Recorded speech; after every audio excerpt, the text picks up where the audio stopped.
All right, lesson 4, the Revolutionary War.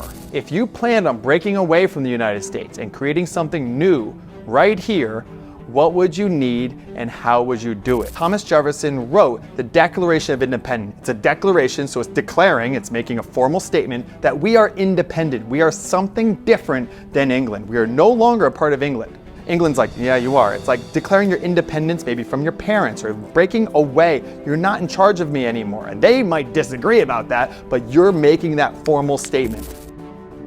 Now, one of the things about George Washington that comes up a lot, and it might come up in traditional schools and stuff like that, is people saying that he was bad because he had slaves.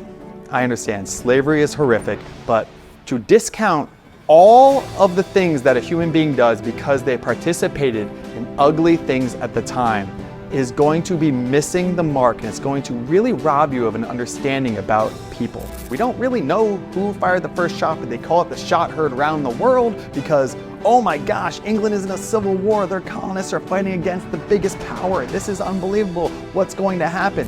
Do not fire until you see the whites of their eyes. But what does that mean? Close. They're close. I like that quote. You know, the idea of do not fire until you see the whites of their eyes, because it showed the courage in these continental soldiers. And George Washington came in there and he uplifted their spirits and said, let's go, we can win this. What are we fighting for? Remember what we're fighting for, guys. This is not just for nothing, this is for freedom. This is so that your children will be able to say and do the things that they want to say and do and not be under the control of the British Crown.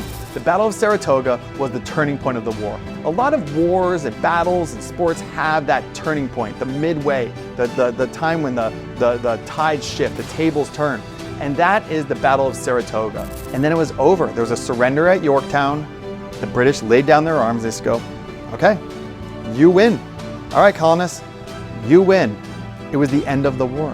The colonists, this ragtag bunch of farmers, won.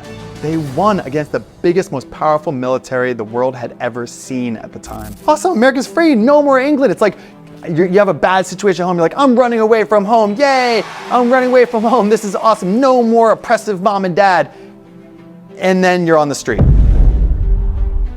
So breaking away, you celebrate, and then now what? To get the full lesson, check out williamreusch.com/free lesson.